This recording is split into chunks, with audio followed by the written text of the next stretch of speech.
안녕하세요. 지혜의 숲을 거닐며 마음의 평화를 찾는 시간입니다. 혹시 누군가의 따뜻한 말 한마디에 하루 종일 마음이 훈훈했던 경험 있으신가요? 잘 오셨어요. 이 평범한 인사가 때로는 멀리서 찾아온 이의 지친 발걸음을 위로하고 낯선 공간의 공기를 부드럽게 만들어주기도 합니다. 우리는 이처럼 보이지 않는 세상의 향기에 둘러싸여 살아갑니다. 어떤 향기는 우리를 불안하게 만들고 또 어떤 향기는 우리에게 깊은 평온을 선물하죠. 오늘 우리는 바로 이 마음의 향기에 대한 이야기를 나누어 보려 합니다. 어떻게 하면 우리 삶을 좋은 향기로 가득 채울 수 있을까요? 이 이야기가 당신의 마음에 작은 울림을 준다면 소중한 이에게 이 시간을 공유해 마음의 향기를 전해보는 것은 어떨까요? 저희 채널과 함께하는 여정은 당신의 일상에 잔잔한 지혜의 샘물이 될 것입니다. 한때 많은 이들의 주목을 받으며 활발하게 활동하던 한 수행자가 있었습니다. 사람들은 그를 만나면 요즘 정말 인기가 많으십니다. 마치 스타 같아요. 라며 칭찬을 건네곤 했습니다. 하지만 그는 그럴 때마다 어색함을 느꼈다고 합니다. 왜냐하면 그는 알고 있었기 때문입니다. 높이 솟아오른 파도는 반드시 다시 내려와야 한다는 자연의 이치를 말이죠. 이름이 알려진다는 것은 언젠가 수많은 사람들에게 잊힐 날 또한 약속되어 있다는 뜻입니다. 나를 찾던 발길이 끊기고 나의 가르침에 대한 관심이 줄어드는 날은 반드시 올 것입니다. 그는 스스로에게 묻곤 했습니다. 그때 나는 그 당연한 현실 앞에서 실망하고 슬퍼해야만 할까? 어느 날 그는 자신의 은사 스님을 모시고 법회에 참석했습니다. 주변 사람들이 은사 스님께 제자분께서 이렇게 훌륭하게 활동하시니 정말 자랑스러우시겠습니다. 라고 말했습니다. 은사 스님은 그러며 자랑스럽지요. 라고 웃으며 답하시더니 문득 제자의 얼굴을 지그시 바라보며 나지막이 말씀하셨습니다. 영원한 건 없단다. 그 말은 제자의 가슴에 쿵 하고 큰 울림을 주었습니다. 늘 생각해왔던 진리였지만 스승의 입을 통해 직접 들은 그 말은 매 순간 잊고 살기 쉬운 진리를 다시금 일깨워주는 죽비 소리와도 같았습니다. 그렇습니다. 우리가 지금 누리고 있는 모든 것, 칭찬과 관심, 건강과 젊음, 이 모든 것은 시작이 있었기에 반드시 끝을 맞이하게 될 것입니다. 그리고 그 고요해지는 시간을 우리는 다시 스스로의 행복을 위해 지혜롭게 활용할 수 있어야 합니다. 하지만 만약 우리가 지금의 좋은 모습, 내가 원하는 어떤 상태를 나 자신이라고 착각하는 순간 그것이 사라질 것에 대한 거대한 불안에 휩싸이게 됩니다. 오늘의 이야기는 바로 이 불안에서 시작됩니다. 초등학생 두 자녀를 키우는 한 어머니의 사연입니다. 그녀는 아이들을 영어 유치원이나 조기교육 학원에 보내는 대신 아이들의 발달 시기에 맞춰 운동, 음악, 미술 같은 다양한 체험을 통해 세상을 경험하게 해주는 자신만의 소신 있는 교육을 하고 있었습니다. 아이들과 함께하는 매 순간이 정말 행복하고 감사했습니다. 문제는 다른 곳에 있었습니다. 아이들을 잘 키우고 싶다는 그 순수한 마음이 어느 순간부터 그녀 자신을 짓누르기 시작한 것입니다. 더 잘해야 한다는 지나친 의욕은 불안을 잠재우기는커녕 쉬고 싶어도 잠들지 못하게 그녀를 깨웠습니다. 아무도 그녀를 비난하지 않는데도 그녀의 마음속에서는 끊임없이 자신을 채찍질하는 목소리가 들려왔습니다. 더 잘해야 해, 아직 부족해. 그녀는 궁금했습니다. 분명 불안은 사람을 성장시키는 원동력이 되기도 하지만 어떻게 하면 이 불안과 건강하게 함께하며 나 자신에게 조금 쉬어도 괜찮다는 메시지를 전해줄 수 있을까요? 참으로 부지런하고 책임감 강한 분의 이야기입니다. 혹시 여러분도 이런 경험이 있지 않으신가요? 다가올 미래의 일들을 미리 당겨와 걱정하고 아직 일어나지도 않은 일들을 위해 오늘의 휴식을 반납하며 스스로를 몰아세우는 그런 순간들 말입니다. 내일은 중요한 발표가 있고, 모레는 처리해야 할 프로젝트가 있고, 그 다음엔 가족 행사가 있고, 이렇게 앞으로 해야 할 일들이 길게 줄지어 서 있는 모습을 보면 우리의 마음은 출발하기도 전에 지치고 맙니다. 그렇다면 어떻게 이 불안의 사슬에서 벗어날 수 있을까요? 어느 사찰의 가훈은 이렇다고 합니다. 지금만 잘해요. 우리는 흔히 시간을 과거, 현재, 미래라는 긴 직선 위에 놓인 것으로 생각합니다. 하지만 부처님의 가르침에 따르면 시간은 그렇게 존재하지 않습니다. 과거에 대한 생각도 미래에 대한 걱정도 사실은 모두 언제 하고 있는 것일까요? 바로 지금 이 순간에 하고 있는 것입니다. 과거와 미래는 지금이라는 순간 안에 모두 담겨 있습니다. 만약 우리에게 지금이 없다면 과거를 추억하거나 미래를 계획하는 것 자체가 불가능합니다. 우리는 오직 지금만을 살고 있는 존재입니다. 그래서 부처님께서는 지금 여기와 관련 없는 질문에는 때로 답을 하지 않으셨습니다. 이를 무기 즉 침묵으로 답하셨다고 합니다. 대표적인 질문이 사람은 죽은 뒤에 어떻게 됩니까? 와 같은 것이었습니다. 아직 오지 않은 미래의 일, 지금 여기서 경험할 수 없는 일을 상상하고 가정하여 이야기하는 것은 우리의 수행과 행복에 아무런 도움이 되지 않는다고 보셨기 때문입니다. 그것은 대답할 가치가 없는 질문이라는 것이었죠. 지금만 잘해요. 이 단순한 문장에는 깊은 지혜가 담겨 있습니다. 앞으로 해야 할 강의가 100개든 1000개든 상관없습니다. 어차피 한순간에는 단 하나의 강의만 할 수 있기 때문입니다. 그렇다면 우리에게 가장 중요한 것은 바로 지금 하고 있는 이 일, 지금 만나고 있는 이 사람, 지금 보내고 있는 이 시간입니다. 이 사실을 깊이 깨달을 때 우리는 미래에 대한 막연한 불안으로부터 자유로워질 수 있습니다. 오늘 사연을 주신 어머니의 아이들은 때때로 엄마와 함께 이 지혜의 이야기를 듣는다고 합니다. 하루는 초등학생 아들이 자기가 공부하는 책을 가져와서는 엄마, 나도 스님처럼 설명할 수 있어요. 라며 엄마 앞에서 배운 내용을 흉내내더랍니다. 또 다른 집의 8살 아이는 학교에서 선생님의 질문에 본질이라는 단어를 사용해 모두를 놀라게 했다고 합니다. 아이는 엄마가 틀어놓은 강의에서 그 단어를 들었다고 대답했습니다. 저는 이것이야말로 최고의 교육이라고 생각합니다. 그것은 바로 물드는 것입니다. 오늘 이야기의 핵심 주제가 바로 이 물듦, 즉 훈습입니다. 부처님의 가르침 속에는 수많은 비유가 등장합니다. 그중 가장 유명한 이야기 하나를 들려드리겠습니다. 어느 날 부처님께서 제자들과 함께 길을 걷고 계셨습니다. 길에 떨어진 새끼줄 하나를 보시고는 제자에게 주워보라 하셨습니다. 제자가 줄을 들어 냄새를 맡아보니 비릿한 생선 냄새가 진동했습니다. 이 줄은 무엇을 묶었던 것 같으냐? 네, 부처님. 틀림없이 생선을 묶었던 줄일 것입니다. 조금 더 길을 가다 이번에는 종이 한 장을 발견하셨습니다. 제자가 그 종이를 주워 냄새를 맡아보니 은은하고 기분 좋은 향기가 났습니다. 이 종이는 무엇을 쌌던 것 같으냐? 네, 부처님. 분명 향을 쌌던 종이일 겁니다. 그때 부처님께서 말씀하셨습니다. 보아라.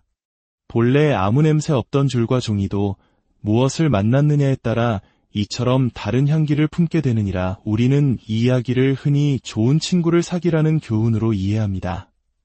틀린 말은 아닙니다. 하지만 이 비유 속에는 그보다 더 깊고 거대한 우주의 법칙이 숨어 있습니다. 바로 우리는 고정된 실체로 존재하는 것이 아니라 주변의 조건과 인연에 의해 끊임없이 변화하고 드러나는 존재라는 것입니다.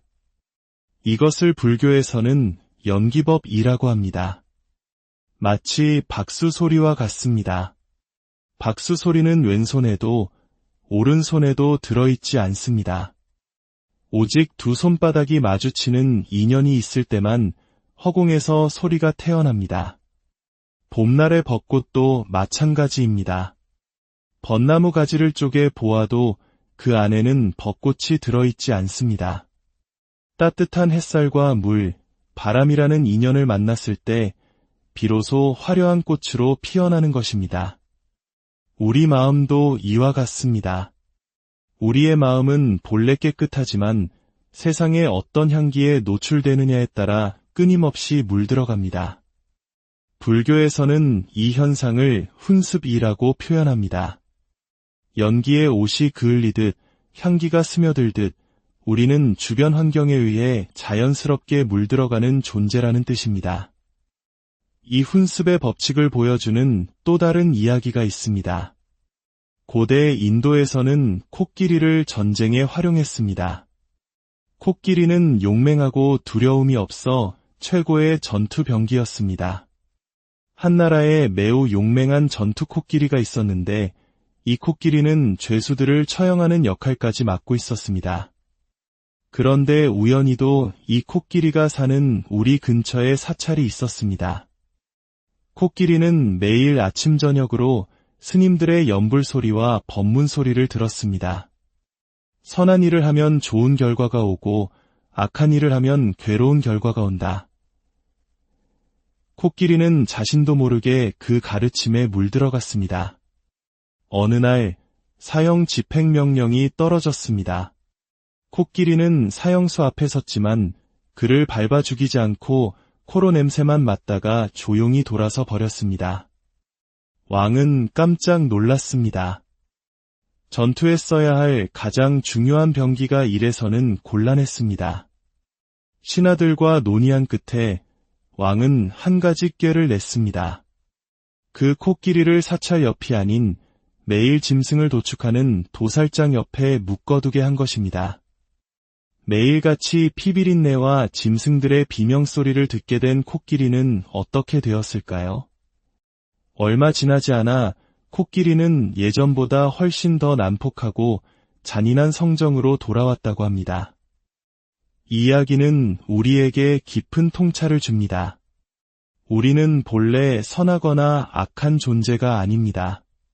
깨끗한 환경에 있으면 맑아지고 혼탁한 환경에 있으면 더러워지는 존재, 즉 물드는 존재인 것입니다.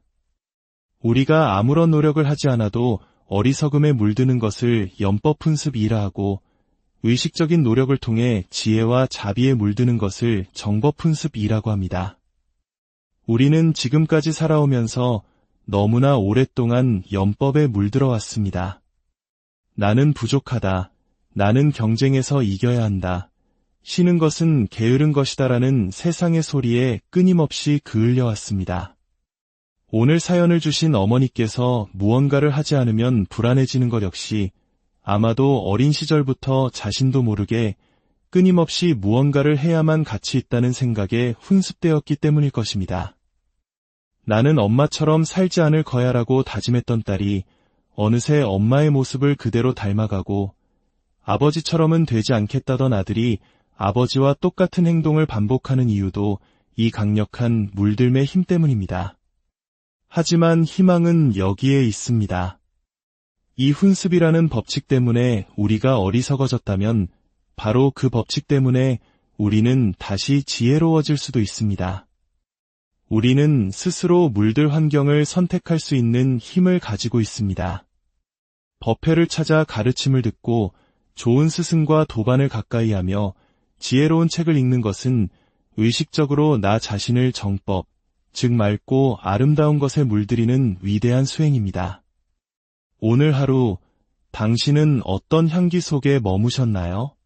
당신이 나누는 말과 행동은 주변 사람들을 어떤 향기로 물들이고 있나요? 우리는 혼자서는 아무것도 될 수 없습니다. 서로에게 영향을 주고받으며 서로를 물들이며 살아갑니다. 위대한 법칙을 이해할 때 우리는 불안을 잠재우고 삶의 진정한 주인이 될 수 있습니다. 가장 빨리 우리 자신을 변화시키는 방법은 바로 좋은 것에 우리를 담그는 것입니다. 어리석음에 물드는 것을 게을리하지 않았던 것처럼 이제는 아름다운 것에 물드는 것을 게을리하지 마십시오. 당신의 매일이, 당신의 모든 순간이 은은한 향을 품은 종이처럼, 고요한 자비를 품은 코끼리처럼 맑고 향기로운 지혜로 가득한 안녕하세요. 지혜의 숲을 거닐며 마음의 평화를 찾는 시간입니다. 혹시 누군가의 따뜻한 말 한마디에 하루 종일 마음이 훈훈했던 경험 있으신가요? 잘 오셨어요. 이 평범한 인사가 때로는 멀리서 찾아온 이의 지친 발걸음을 위로하고 낯선 공간의 공기를 부드럽게 만들어주기도 합니다. 우리는 이처럼 보이지 않는 세상의 향기에 둘러싸여 살아갑니다. 어떤 향기는 우리를 불안하게 만들고 또 어떤 향기는 우리에게 깊은 평온을 선물하죠. 오늘 우리는 바로 이 마음의 향기에 대한 이야기를 나누어 보려 합니다. 어떻게 하면 우리 삶을 좋은 향기로 가득 채울 수 있을까요?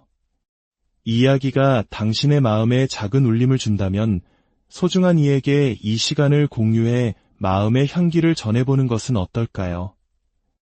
저희 채널과 함께하는 여정은 당신의 일상에 잔잔한 지혜의 샘물이 될 것입니다.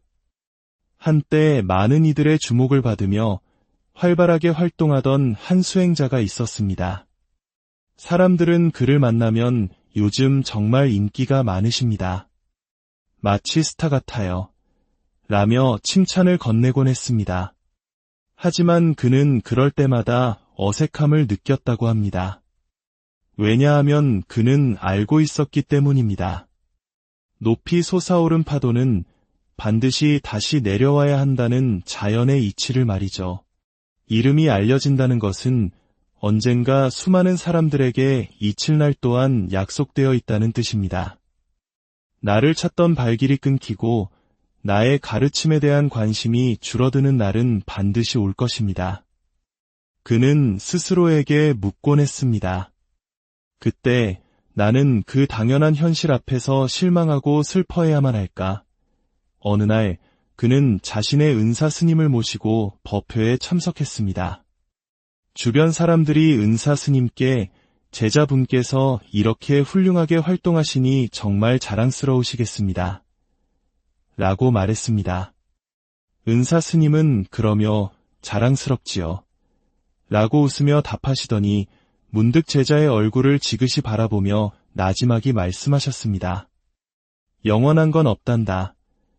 그 말은 제자의 가슴에 쿵 하고 큰 울림을 주었습니다.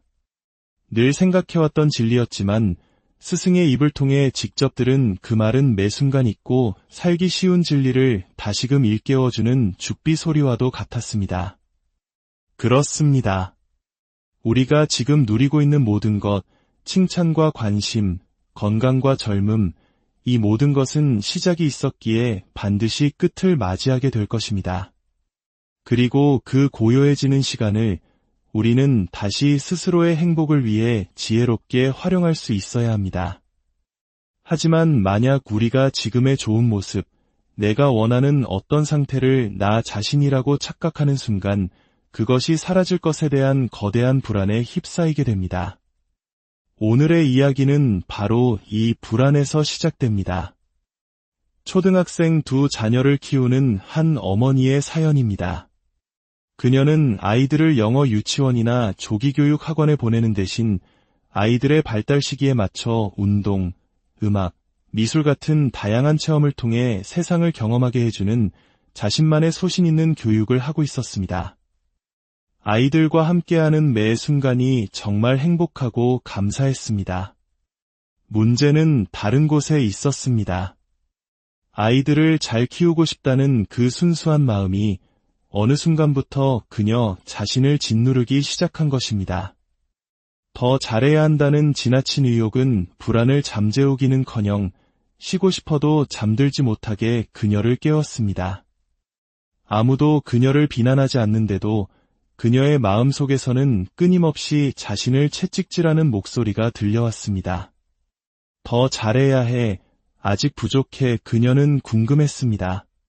분명 불안은 사람을 성장시키는 원동력이 되기도 하지만 어떻게 하면 이 불안과 건강하게 함께하며 나 자신에게 조금 쉬어도 괜찮다는 메시지를 전해줄 수 있을까요? 참으로 부지런하고 책임감 강한 분의 이야기입니다. 혹시 여러분도 이런 경험이 있지 않으신가요? 다가올 미래의 일들을 미리 당겨와 걱정하고 아직 일어나지도 않은 일들을 위해 오늘의 휴식을 반납하며 스스로를 몰아세우는 그런 순간들 말입니다. 내일은 중요한 발표가 있고 모레는 처리해야 할 프로젝트가 있고 그 다음엔 가족 행사가 있고 이렇게 앞으로 해야 할 일들이 길게 줄지어 서 있는 모습을 보면 우리의 마음은 출발하기도 전에 지치고 맙니다. 그렇다면 어떻게 이 불안의 사슬에서 벗어날 수 있을까요? 어느 사찰의 가훈은 이렇다고 합니다. 지금만 잘해요. 우리는 흔히 시간을 과거, 현재, 미래라는 긴 직선 위에 놓인 것으로 생각합니다. 하지만 부처님의 가르침에 따르면 시간은 그렇게 존재하지 않습니다. 과거에 대한 생각도 미래에 대한 걱정도 사실은 모두 언제 하고 있는 것일까요? 바로 지금 이 순간에 하고 있는 것입니다. 과거와 미래는 지금이라는 순간 안에 모두 담겨 있습니다. 만약 우리에게 지금이 없다면 과거를 추억하거나 미래를 계획하는 것 자체가 불가능합니다. 우리는 오직 지금만을 살고 있는 존재입니다. 그래서 부처님께서는 지금 여기와 관련 없는 질문에는 때로 답을 하지 않으셨습니다. 이를 무기 즉 침묵으로 답하셨다고 합니다. 대표적인 질문이 사람은 죽은 뒤에 어떻게 됩니까? 와 같은 것이었습니다. 아직 오지 않은 미래의 일, 지금 여기서 경험할 수 없는 일을 상상하고 가정하여 이야기하는 것은 우리의 수행과 행복에 아무런 도움이 되지 않는다고 보셨기 때문입니다. 그것은 대답할 가치가 없는 질문이라는 것이었죠. 지금만 잘해요. 이 단순한 문장에는 깊은 지혜가 담겨 있습니다. 앞으로 해야 할 강의가 100개든 1000개든 상관없습니다. 어차피 한순간에는 단 하나의 강의만 할 수 있기 때문입니다.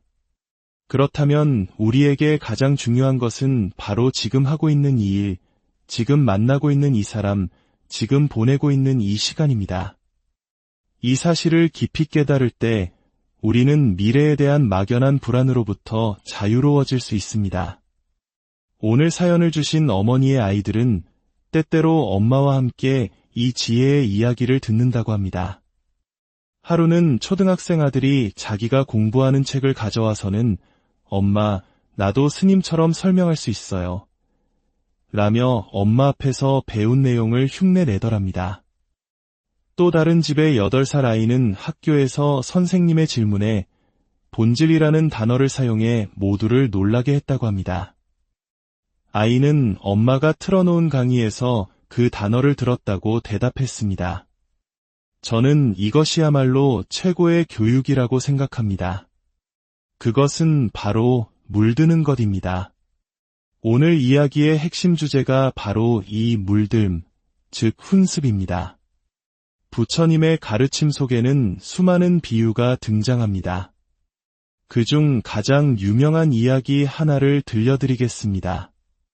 어느 날 부처님께서 제자들과 함께 길을 걷고 계셨습니다. 길에 떨어진 새끼줄 하나를 보시고는 제자에게 주워보라 하셨습니다.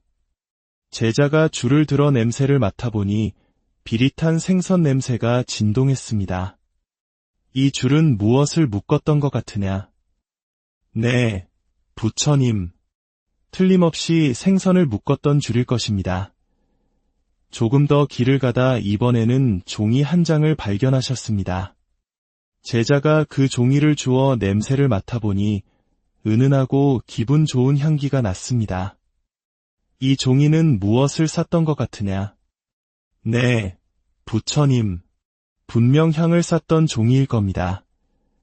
그때 부처님께서 말씀하셨습니다. 보아라. 본래 아무 냄새 없던 줄과 종이도 무엇을 만났느냐에 따라 이처럼 다른 향기를 품게 되느니라. 우리는 이 이야기를 흔히 좋은 친구를 사귀라는 교훈으로 이해합니다. 틀린 말은 아닙니다. 하지만 이 비유 속에는 그보다 더 깊고 거대한 우주의 법칙이 숨어 있습니다. 바로 우리는 고정된 실체로 존재하는 것이 아니라 주변의 조건과 인연에 의해 끊임없이 변화하고 드러나는 존재라는 것입니다. 이것을 불교에서는 연기법이라고 합니다. 마치 박수 소리와 같습니다. 박수 소리는 왼손에도 오른손에도 들어있지 않습니다. 오직 두 손바닥이 마주치는 인연이 있을 때만 허공에서 소리가 태어납니다. 봄날의 벚꽃도 마찬가지입니다. 벚나무 가지를 쪼개 보아도 그 안에는 벚꽃이 들어있지 않습니다.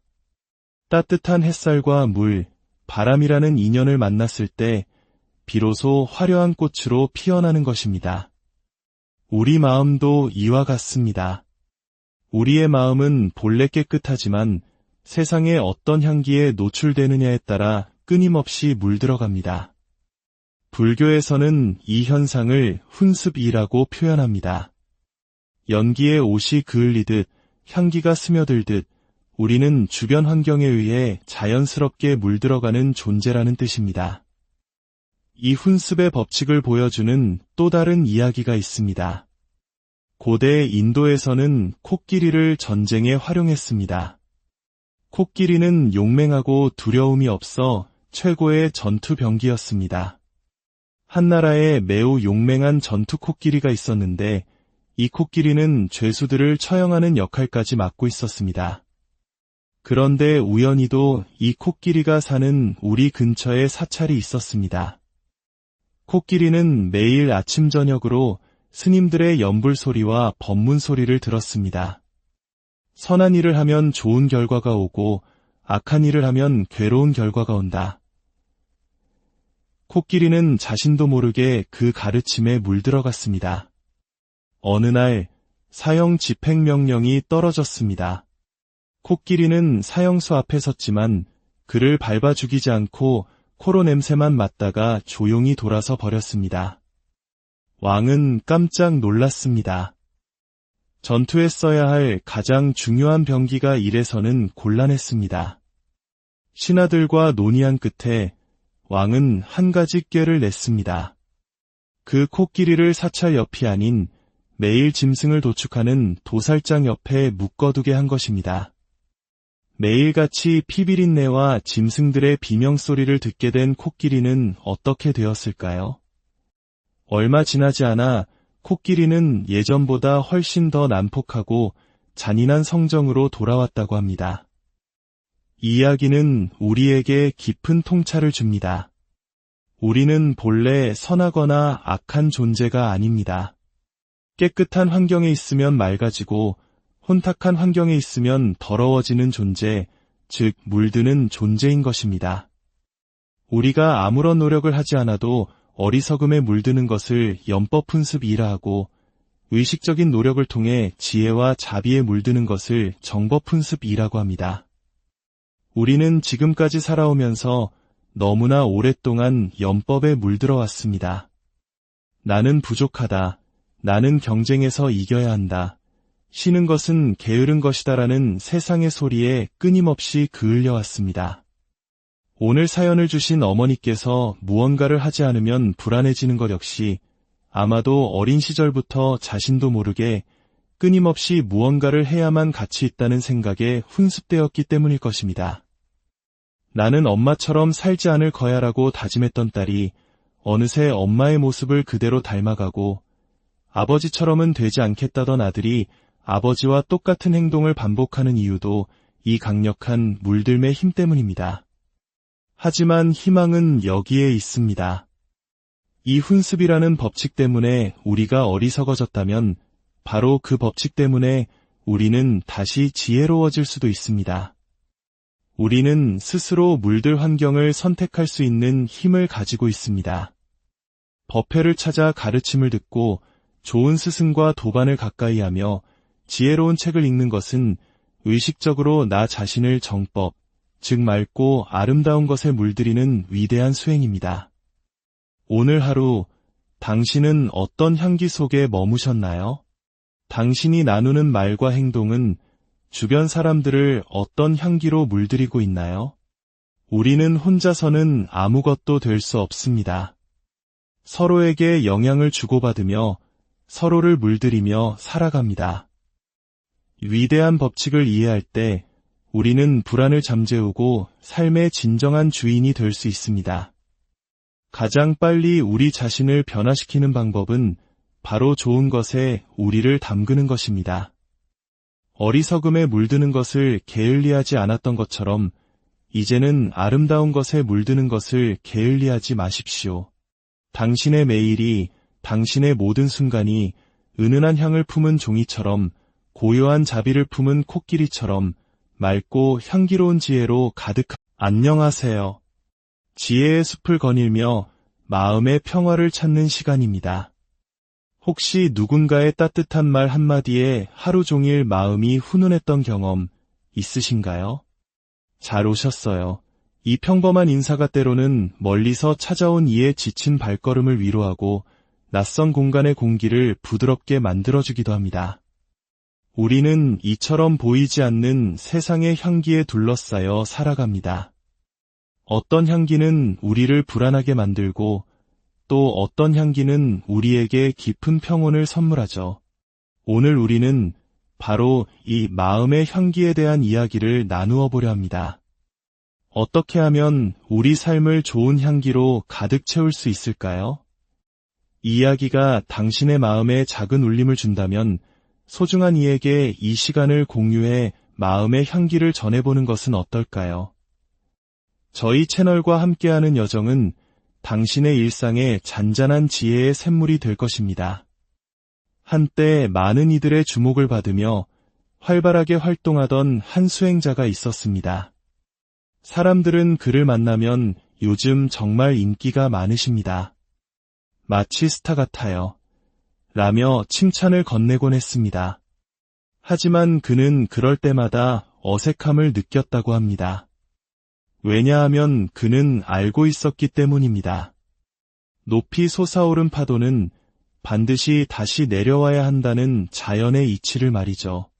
이름이 알려진다는 것은 언젠가 수많은 사람들에게 잊힐 날 또한 약속되어 있다는 뜻입니다. 나를 찾던 발길이 끊기고 나의 가르침에 대한 관심이 줄어드는 날은 반드시 올 것입니다. 그는 스스로에게 묻곤 했습니다. 그때 나는 그 당연한 현실 앞에서 실망하고 슬퍼해야만 할까? 어느 날 그는 자신의 은사 스님을 모시고 법회에 참석했습니다. 주변 사람들이 은사 스님께 제자분께서 이렇게 훌륭하게 활동하시니 정말 자랑스러우시겠습니다. 라고 말했습니다. 은사 스님은 그러며 자랑스럽지요. 라고 웃으며 답하시더니 문득 제자의 얼굴을 지그시 바라보며 나지막이 말씀하셨습니다. 영원한 건 없단다.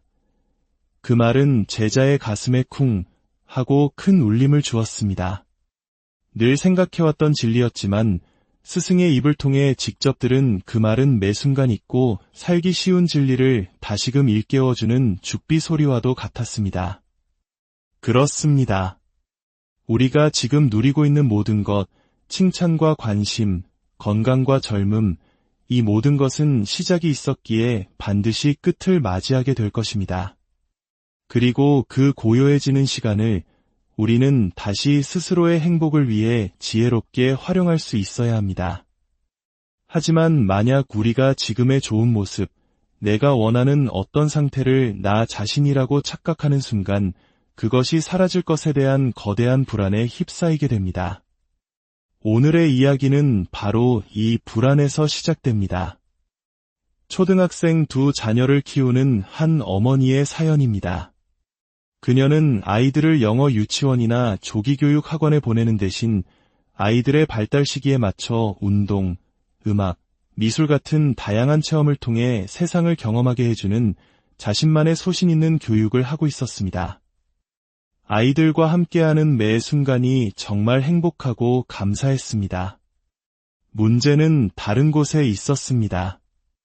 아이들을 잘 키우고 싶다는 그 순수한 마음이 어느 순간부터 그녀 자신을 짓누르기 시작한 것입니다. 더 잘해야 한다는 지나친 의욕은 불안을 잠재우기는커녕 쉬고 싶어도 잠들지 못하게 그녀를 깨웠습니다. 아무도 그녀를 비난하지 않는데도 그녀의 마음속에서는 끊임없이 자신을 채찍질하는 목소리가 들려왔습니다. 더 잘해야 해, 아직 부족해. 그녀는 궁금했습니다. 분명 불안은 사람을 성장시키는 원동력이 되기도 하지만 어떻게 하면 이 불안과 건강하게 함께하며 나 자신에게 조금 쉬어도 괜찮다는 메시지를 전해줄 수 있을까요? 참으로 부지런하고 책임감 강한 분의 이야기입니다. 혹시 여러분도 이런 경험이 있지 않으신가요? 다가올 미래의 일들을 미리 당겨와 걱정하고 아직 일어나지도 않은 일들을 위해 오늘의 휴식을 반납하며 스스로를 몰아세우는 그런 순간들 말입니다. 내일은 중요한 발표가 있고 모레는 처리해야 할 프로젝트가 있고 그 다음엔 가족 행사가 있고 이렇게 앞으로 해야 할 일들이 길게 줄지어 서 있는 모습을 보면 우리의 마음은 출발하기도 전에 지치고 맙니다. 그렇다면 어떻게 이 불안의 사슬에서 벗어날 수 있을까요?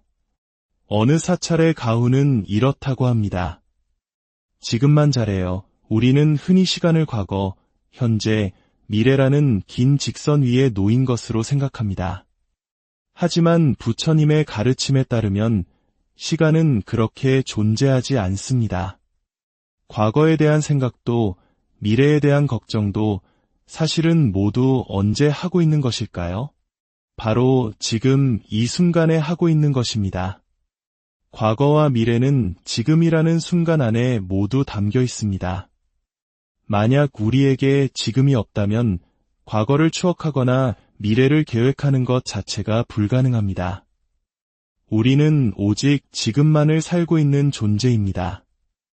그래서 부처님께서는 지금 여기와 관련 없는 질문에는 때로 답을 하지 않으셨습니다. 이를 무기 즉 침묵으로 답하셨다고 합니다. 대표적인 질문이 사람은 죽은 뒤에 어떻게 됩니까? 와 같은 것이었습니다. 아직 오지 않은 미래의 일, 지금 여기서 경험할 수 없는 일을 상상하고 가정하여 이야기하는 것은 우리의 수행과 행복에 아무런 도움이 되지 않는다고 보셨기 때문입니다. 그것은 대답할 가치가 없는 질문이라는 것이었죠. 지금만 잘해요. 이 단순한 문장에는 깊은 지혜가 담겨 있습니다. 앞으로 해야 할 강의가 100개든 1000개든 상관없습니다. 어차피 한순간에는 단 하나의 강의만 할 수 있기 때문입니다. 그렇다면 우리에게 가장 중요한 것은 바로 지금 하고 있는 이 일, 지금 만나고 있는 이 사람, 지금 보내고 있는 이 시간입니다. 이 사실을 깊이 깨달을 때 우리는 미래에 대한 막연한 불안으로부터 자유로워질 수 있습니다.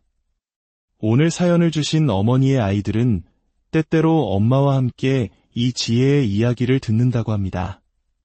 하루는 초등학생 아들이 자기가 공부하는 책을 가져와서는 엄마, 나도 스님처럼 설명할 수 있어요. 라며 엄마 앞에서 배운 내용을 흉내내더랍니다. 또 다른 집의 8살 아이는 학교에서 선생님의 질문에 본질이라는 단어를 사용해 모두를 놀라게 했다고 합니다. 아이는 엄마가 틀어놓은 강의에서 그 단어를 들었다고 대답했습니다. 저는 이것이야말로 최고의 교육이라고 생각합니다.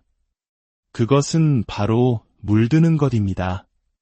오늘 이야기의 핵심 주제가 바로 이 물듦, 즉 훈습입니다. 부처님의 가르침 속에는 수많은 비유가 등장합니다. 그중 가장 유명한 이야기 하나를 들려드리겠습니다.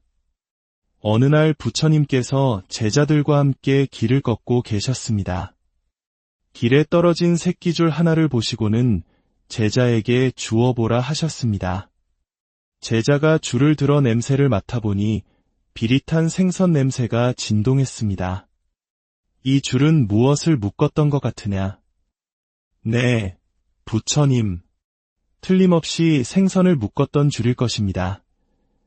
조금 더 길을 가다 이번에는 종이 한 장을 발견하셨습니다.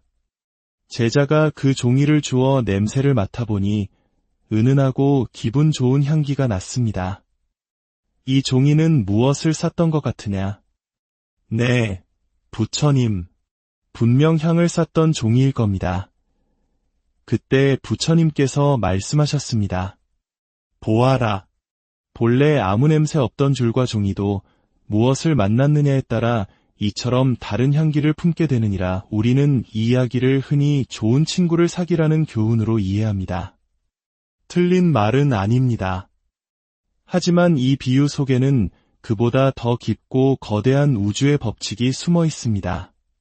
바로 우리는 고정된 실체로 존재하는 것이 아니라 주변의 조건과 인연에 의해 끊임없이 변화하고 드러나는 존재라는 것입니다. 이것을 불교에서는 연기법이라고 합니다. 마치 박수 소리와 같습니다. 박수 소리는 왼손에도 오른손에도 들어있지 않습니다. 오직 두 손바닥이 마주치는 인연이 있을 때만 허공에서 소리가 태어납니다. 봄날의 벚꽃도 마찬가지입니다. 벚나무 가지를 쪼개 보아도 그 안에는 벚꽃이 들어있지 않습니다. 따뜻한 햇살과 물, 바람이라는 인연을 만났을 때 비로소 화려한 꽃으로 피어나는 것입니다. 우리 마음도 이와 같습니다. 우리의 마음은 본래 깨끗하지만 세상의 어떤 향기에 노출되느냐에 따라 끊임없이 물들어갑니다. 불교에서는 이 현상을 훈습이라고 표현합니다. 연기에 옷이 그을리듯 향기가 스며들듯 우리는 주변 환경에 의해 자연스럽게 물들어가는 존재라는 뜻입니다. 이 훈습의 법칙을 보여주는 또 다른 이야기가 있습니다. 고대 인도에서는 코끼리를 전쟁에 활용했습니다. 코끼리는 용맹하고 두려움이 없어 최고의 전투병기였습니다. 한나라에 매우 용맹한 전투 코끼리가 있었는데 이 코끼리는 죄수들을 처형하는 역할까지 맡고 있었습니다. 그런데 우연히도 이 코끼리가 사는 우리 근처에 사찰이 있었습니다. 코끼리는 매일 아침 저녁으로 스님들의 연불 소리와 법문 소리를 들었습니다. 선한 일을 하면 좋은 결과가 오고 악한 일을 하면 괴로운 결과가 온다. 코끼리는 자신도 모르게 그 가르침에 물들어갔습니다. 어느 날 사형 집행명령이 떨어졌습니다. 코끼리는 사형수 앞에 섰지만 그를 밟아 죽이지 않고 코로 냄새만 맡다가 조용히 돌아서 버렸습니다. 왕은 깜짝 놀랐습니다. 전투에 써야 할 가장 중요한 병기가 이래서는 곤란했습니다. 신하들과 논의한 끝에 왕은 한 가지 꾀를 냈습니다. 그 코끼리를 사찰 옆이 아닌 매일 짐승을 도축하는 도살장 옆에 묶어두게 한 것입니다. 매일같이 피비린내와 짐승들의 비명소리를 듣게 된 코끼리는 어떻게 되었을까요? 얼마 지나지 않아 코끼리는 예전보다 훨씬 더 난폭하고 잔인한 성정으로 돌아왔다고 합니다. 이 이야기는 우리에게 깊은 통찰을 줍니다. 우리는 본래 선하거나 악한 존재가 아닙니다. 깨끗한 환경에 있으면 맑아지고 혼탁한 환경에 있으면 더러워지는 존재, 즉 물드는 존재인 것입니다. 우리가 아무런 노력을 하지 않아도 어리석음에 물드는 것을 연법 훈습이라 하고 의식적인 노력을 통해 지혜와 자비에 물드는 것을 정법 훈습이라고 합니다. 우리는 지금까지 살아오면서 너무나 오랫동안 연법에 물들어 왔습니다. 나는 부족하다. 나는 경쟁에서 이겨야 한다. 쉬는 것은 게으른 것이다라는 세상의 소리에 끊임없이 그을려 왔습니다. 오늘 사연을 주신 어머니께서 무언가를 하지 않으면 불안해지는 것 역시 아마도 어린 시절부터 자신도 모르게 끊임없이 무언가를 해야만 가치 있다는 생각에 훈습되었기 때문일 것입니다.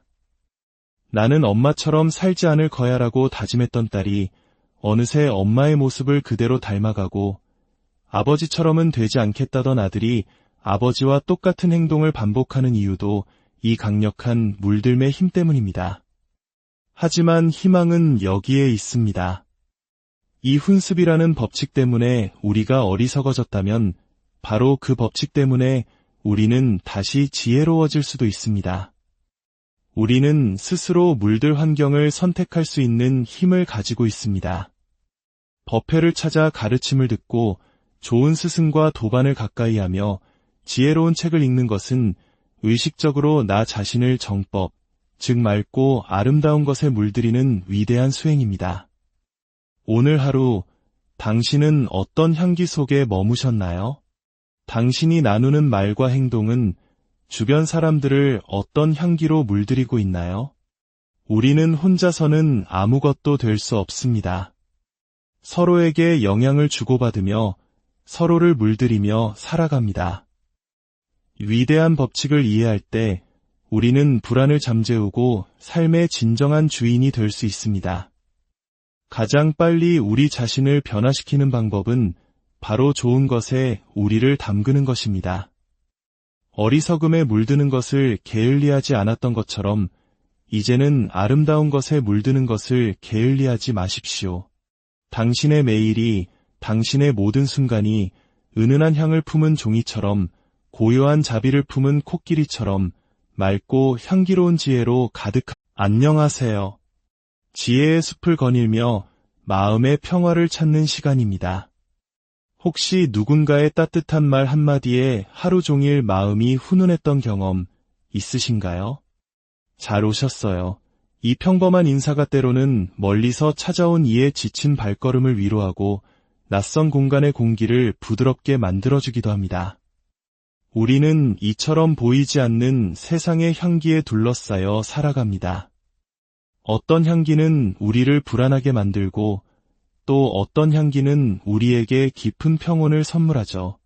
오늘 우리는 바로 이 마음의 향기에 대한 이야기를 나누어 보려 합니다. 어떻게 하면 우리 삶을 좋은 향기로 가득 채울 수 있을까요? 이 이야기가 당신의 마음에 작은 울림을 준다면 소중한 이에게 이 시간을 공유해 마음의 향기를 전해보는 것은 어떨까요? 저희 채널과 함께하는 여정은 당신의 일상에 잔잔한 지혜의 샘물이 될 것입니다. 한때 많은 이들의 주목을 받으며 활발하게 활동하던 한 수행자가 있었습니다. 사람들은 그를 만나면 요즘 정말 인기가 많으십니다. 마치 스타 같아요. 라며 칭찬을 건네곤 했습니다. 하지만 그는 그럴 때마다 어색함을 느꼈다고 합니다. 왜냐하면 그는 알고 있었기 때문입니다. 높이 솟아오른 파도는 반드시 다시 내려와야 한다는 자연의 이치를 말이죠. 이름이 알려진다는 것은 언젠가 수많은 사람들에게 잊힐 날 또한 약속되어 있다는 뜻입니다. 나를 찾던 발길이 끊기고 나의 가르침에 대한 관심이 줄어드는 날은 반드시 올 것입니다. 그는 스스로에게 묻곤 했습니다. 그때 나는 그 당연한 현실 앞에서 실망하고 슬퍼해야만 할까?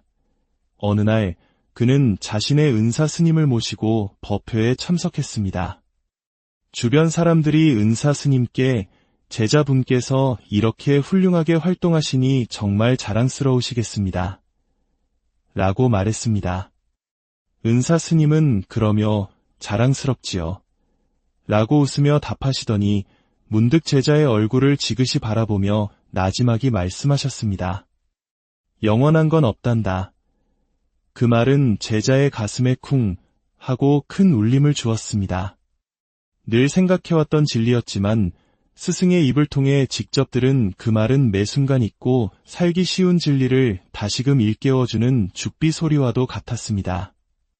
그렇습니다.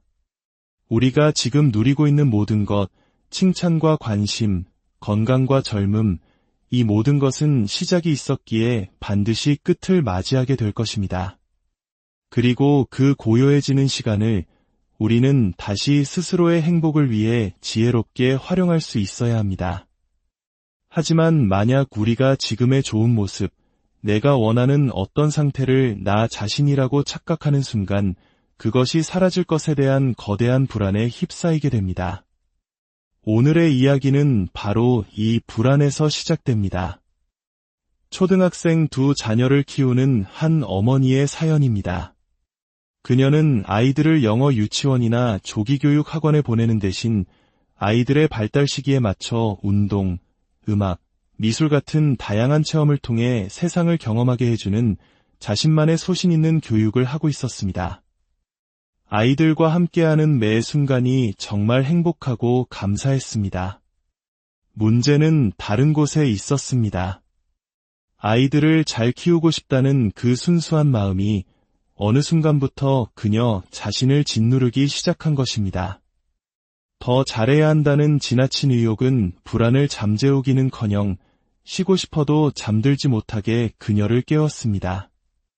아무도 그녀를 비난하지 않는데도 그녀의 마음속에서는 끊임없이 자신을 채찍질하는 목소리가 들려왔습니다. 더 잘해야 해, 아직 부족해. 그녀는 궁금했습니다. 분명 불안은 사람을 성장시키는 원동력이 되기도 하지만 어떻게 하면 이 불안과 건강하게 함께하며 나 자신에게 조금 쉬어도 괜찮다는 메시지를 전해줄 수 있을까요? 참으로 부지런하고 책임감 강한 분의 이야기입니다. 혹시 여러분도 이런 경험이 있지 않으신가요?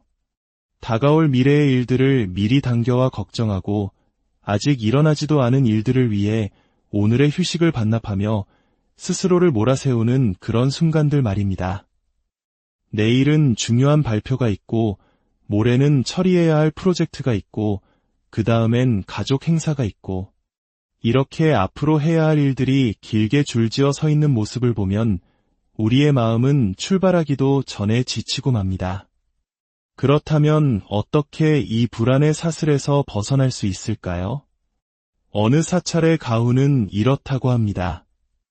지금만 잘해요. 우리는 흔히 시간을 과거, 현재, 미래라는 긴 직선 위에 놓인 것으로 생각합니다. 하지만 부처님의 가르침에 따르면 시간은 그렇게 존재하지 않습니다. 과거에 대한 생각도 미래에 대한 걱정도 사실은 모두 언제 하고 있는 것일까요? 바로 지금 이 순간에 하고 있는 것입니다. 과거와 미래는 지금이라는 순간 안에 모두 담겨 있습니다. 만약 우리에게 지금이 없다면 과거를 추억하거나 미래를 계획하는 것 자체가 불가능합니다. 우리는 오직 지금만을 살고 있는 존재입니다. 그래서 부처님께서는 지금 여기와 관련 없는 질문에는 때로 답을 하지 않으셨습니다. 이를 무기 즉 침묵으로 답하셨다고 합니다. 대표적인 질문이 사람은 죽은 뒤에 어떻게 됩니까? 와 같은 것이었습니다. 아직 오지 않은 미래의 일, 지금 여기서 경험할 수 없는 일을 상상하고 가정하여 이야기하는 것은 우리의 수행과 행복에 아무런 도움이 되지 않는다고 보셨기 때문입니다. 그것은 대답할 가치가 없는 질문이라는 것이었죠. 지금만 잘해요. 이 단순한 문장에는 깊은 지혜가 담겨 있습니다. 앞으로 해야 할 강의가 100개든 1000개든 상관없습니다. 어차피 한순간에는 단 하나의 강의만 할 수 있기 때문입니다. 그렇다면 우리에게 가장 중요한 것은 바로 지금 하고 있는 이 일, 지금 만나고 있는 이 사람, 지금 보내고 있는 이 시간입니다. 이 사실을 깊이 깨달을 때 우리는 미래에 대한 막연한 불안으로부터 자유로워질 수 있습니다. 오늘 사연을 주신 어머니의 아이들은 때때로 엄마와 함께 이 지혜의 이야기를 듣는다고 합니다. 하루는 초등학생 아들이 자기가 공부하는 책을 가져와서는 엄마, 나도 스님처럼 설명할 수 있어요. 라며 엄마 앞에서 배운 내용을 흉내내더랍니다. 또 다른 집의 8살 아이는 학교에서 선생님의 질문에 본질이라는 단어를 사용해 모두를 놀라게 했다고 합니다. 아이는 엄마가 틀어놓은 강의에서 그 단어를 들었다고 대답했습니다. 저는 이것이야말로 최고의 교육이라고 생각합니다. 그것은 바로 물드는 것입니다. 오늘 이야기의 핵심 주제가 바로 이 물듦, 즉 훈습입니다. 부처님의 가르침 속에는 수많은 비유가 등장합니다. 그중 가장 유명한 이야기 하나를 들려드리겠습니다. 어느 날 부처님께서 제자들과 함께 길을 걷고 계셨습니다. 길에 떨어진 새끼줄 하나를 보시고는 제자에게 주워보라 하셨습니다.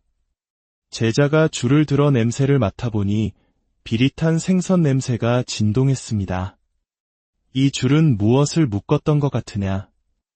네, 부처님. 틀림없이 생선을 묶었던 줄일 것입니다. 조금 더 길을 가다 이번에는 종이 한 장을 발견하셨습니다. 제자가 그 종이를 주워 냄새를 맡아보니 은은하고 기분 좋은 향기가 났습니다. 이 종이는 무엇을 쌌던 것 같으냐? 네, 부처님. 분명 향을 쌌던 종이일 겁니다. 그때 부처님께서 말씀하셨습니다. 보아라. 본래 아무 냄새 없던 줄과 종이도 무엇을 만났느냐에 따라 이처럼 다른 향기를 품게 되느니라. 우리는 이 이야기를 흔히 좋은 친구를 사귀라는 교훈으로 이해합니다. 틀린 말은 아닙니다. 하지만 이 비유 속에는 그보다 더 깊고 거대한 우주의 법칙이 숨어 있습니다. 바로 우리는 고정된 실체로 존재하는 것이 아니라 주변의 조건과 인연에 의해 끊임없이 변화하고 드러나는 존재라는 것입니다. 이것을 불교에서는 연기법이라고 합니다. 마치 박수 소리와 같습니다. 박수 소리는 왼손에도 오른손에도 들어있지 않습니다. 오직 두 손바닥이 마주치는 인연이 있을 때만 허공에서 소리가 태어납니다. 봄날의 벚꽃도 마찬가지입니다. 벚나무 가지를 쪼개 보아도 그 안에는 벚꽃이 들어있지 않습니다. 따뜻한 햇살과 물, 바람이라는 인연을 만났을 때 비로소 화려한 꽃으로 피어나는 것입니다. 우리 마음도 이와 같습니다. 우리의 마음은 본래 깨끗하지만 세상의 어떤 향기에 노출되느냐에 따라 끊임없이 물들어갑니다. 불교에서는 이 현상을 훈습이라고 표현합니다. 연기에 옷이 그을리듯 향기가 스며들듯 우리는 주변 환경에 의해 자연스럽게 물들어가는 존재라는 뜻입니다. 이 훈습의 법칙을 보여주는 또 다른 이야기가 있습니다. 고대 인도에서는 코끼리를 전쟁에 활용했습니다.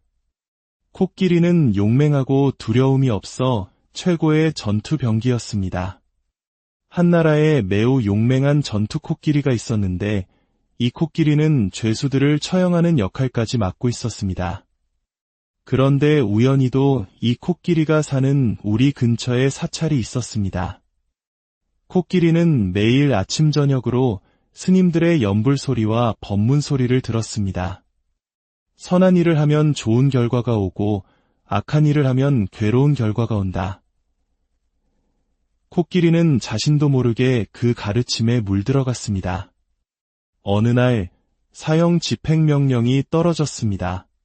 코끼리는 사형수 앞에 섰지만 그를 밟아 죽이지 않고 코로 냄새만 맡다가 조용히 돌아서 버렸습니다. 왕은 깜짝 놀랐습니다. 전투에 써야 할 가장 중요한 병기가 이래서는 곤란했습니다. 신하들과 논의한 끝에 왕은 한 가지 꾀를 냈습니다. 그 코끼리를 사찰 옆이 아닌 매일 짐승을 도축하는 도살장 옆에 묶어두게 한 것입니다. 매일같이 피비린내와 짐승들의 비명소리를 듣게 된 코끼리는 어떻게 되었을까요? 얼마 지나지 않아 코끼리는 예전보다 훨씬 더 난폭하고 잔인한 성정으로 돌아왔다고 합니다. 이 이야기는 우리에게 깊은 통찰을 줍니다. 우리는 본래 선하거나 악한 존재가 아닙니다. 깨끗한 환경에 있으면 맑아지고 혼탁한 환경에 있으면 더러워지는 존재, 즉 물드는 존재인 것입니다. 우리가 아무런 노력을 하지 않아도 어리석음에 물드는 것을 연법 훈습이라 하고 의식적인 노력을 통해 지혜와 자비에 물드는 것을 정법 훈습이라고 합니다. 우리는 지금까지 살아오면서 너무나 오랫동안 연법에 물들어 왔습니다. 나는 부족하다. 나는 경쟁에서 이겨야 한다. 쉬는 것은 게으른 것이다라는 세상의 소리에 끊임없이 그을려왔습니다. 오늘 사연을 주신 어머니께서 무언가를 하지 않으면 불안해지는 것 역시 아마도 어린 시절부터 자신도 모르게